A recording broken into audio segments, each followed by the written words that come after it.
Join us as we search Alaska and beyond for mysterious creatures, featuring Beans Baxter and Rob Roy Menzies. This is the Alaska Bigfoot Studies.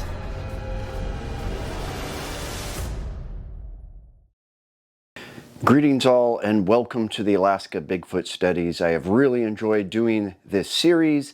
I would like to make it a podcast, and I'm sure it's easy to figure out how to transition it to a podcast. I just haven't had the time to do that, so hopefully in the future I'll do that. But you can go to my YouTube channel and select playlists, and you'll see all of my Bigfoot and paranormal videos are under the Bigfoot playlist. So if you have a road trip or something, you can just click that. Also check out the Alaska Bigfoot Art Gallery Facebook page, just Bigfoot Art Gallery, and you can order prints from Rob Roy Menzies.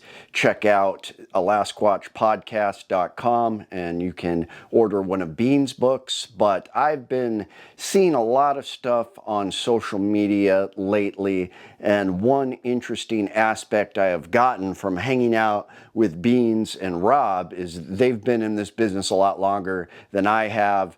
Rob has been doing drawings of Bigfoot from descriptions of eyewitnesses for years, and Beans, of course, has been writing books and traveling around the country and talking about Bigfoot and doing investigations. So I'm fairly newer to this, but in hanging out with those guys, I really appreciate how skeptical they are. If I can't repeat the stuff that they say when we're on our squatching trips, but they will talk about certain people in the industry. And one funny joke that's a running joke they always make is the red circles. Like they'll just be picture of a forest and somebody will make a red circle and go, oh, that looks kind of like the outline of a Bigfoot. And of course it's not.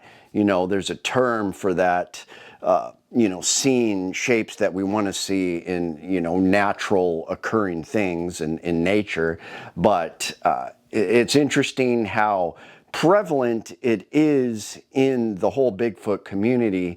And I like how skeptical they are, and I need to work on being more skeptical myself, because I will talk about how I was guilty of doing the same thing where I'm going to talk about. So right now, it's been a couple weeks now, but there was a film, I think it was in Maine, some looked like cell phone footage in Maine of some tracks that were supposedly from a Bigfoot. Now, they were very wide gated tracks, similar to one of the movies I took in the snow, but there had been, a recent snow. It looked like about an inch had accumulated and kind of fallen in the tracks, but you could tell pretty clearly that it was a rabbit. As you know, we have snowshoe hares and these other rabbits that jump from spot to spot, and it really looks like a large bipedal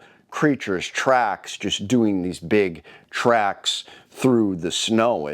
I mean, I can see how someone would think that, and I think it's interesting. I think people should still take videos like that. But, and I won't mention the guy's name. I saw it on Coast to Coast AM because I look at that website daily, and it kind of rounds up all the UFO and Bigfoot and paranormal stuff from the week. Every day they have articles, and that's where I originally saw it. Then I saw it like on social media and stuff. But when it was brought up by other people and skeptics, hey, that's rabbit tracks. You can tell because of the marks that the rabbit feet make. You can kind of see the outline here and there. And the guy was like, oh no, this was a Bigfoot. And it could not be a rabbit. Like there were some statements he made, and we'll have to do more videos on this, but I got a kick out of Rob and Bean's reaction to that, because they're, of course, being very sarcastic and saying, no, that obviously is a rabbit. Now, I was guilty of doing the same thing, and I don't know if it was a rabbit, but when I went out with Daniel, with the Wilderness Cryptid podcast, we did see some tracks and we were like, whoa, what's that? And then I was like, oh yeah, that's a rabbit. So once I pointed it out correctly. Another time I found some tracks that were very elongated, and it could have been a rabbit, but it was hard to tell because it had crusted over, and just like the other thing, there was a snowfall. It didn't look like a rabbit, but I cannot for sure say, oh, that was not a rabbit, that was not a moose. And you know, the warming temperatures, you know, made the track look bigger. These are all possibilities. I cannot say for a shadow of a doubt the footage that I took was not a natural animal. So I've found a few interesting things. I found what looks like little shelters made with lean-tos with sticks.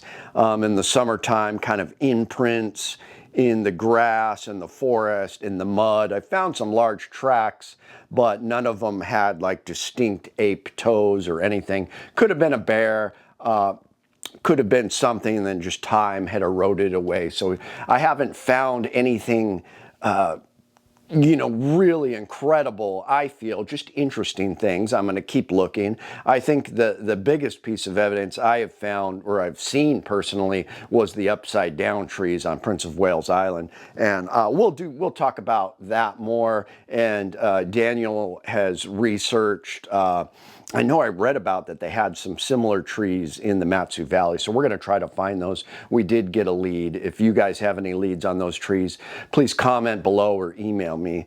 But that was probably the biggest piece of evidence that really made me think, as well as talking to eyewitnesses and just people who have had encounters. So that being said, I'm going to keep investigating. I'm going to keep looking around, but I think it's important that we as investigators be very skeptical. We should be the biggest skeptics and rule out stuff, because now not only are people, you know, saying we're insane for even believing in Bigfoot, but when these other things happen that are obviously fakes, it affects the credibility of everyone, and that's why it's so frustrating and why people get so sarcastic about it. So we need to be very careful about analyzing our evidence. You know, there's a lot of interesting evidence of people that have found hair samples and have them send them in for testing. Things like that is great. Taking you know, 3D scans of tracks,